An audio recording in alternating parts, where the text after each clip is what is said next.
Good morning guys. Ngayong umaga update tayo dito sa mga buto natin ng mansanas na pinunla natin. Check natin kung may mga tubo na sila.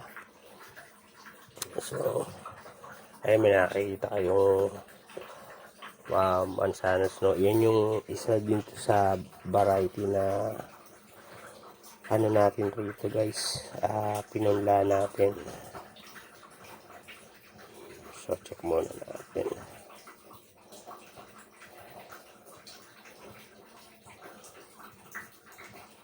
Ayun, marami na. So, nakikita niyo yung mga buto na yan, guys. Ayan. Yung buto na yan, itong klase yan na ito na apple.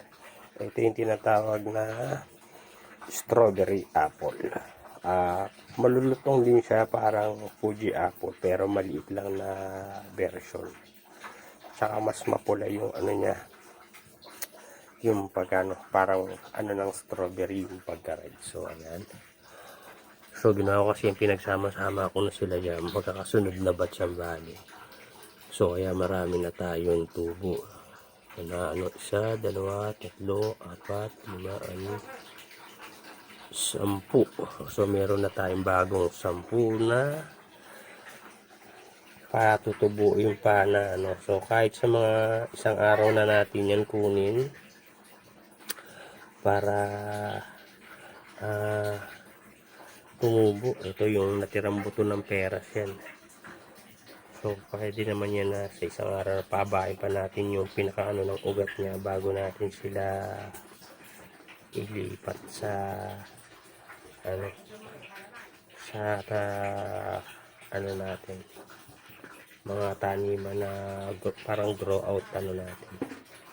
So ayan, nakita nyo na marami na tayong bagong strawberry apple na itatransplant na buto na may sibol na. Check natin itong natira na buto ng Fuji apple kung may tubo na ulit yung natira.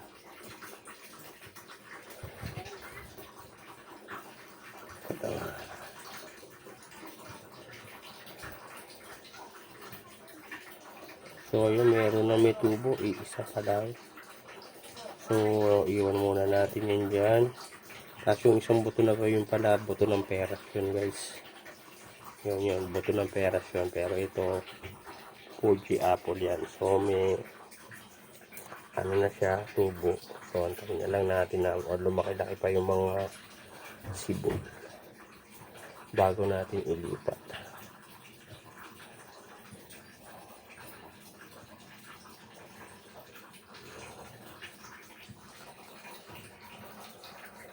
Ayan, laki muna natin yun dyan. Tali natin sa isang araw. So ayun guys, sana may nagustuhan nyo yung video natin dito sa update natin sa alaga natin ng mga pinasisibol natin buto ng mansanas. So sana po nagustuhan nyo at God bless po. Happy planting.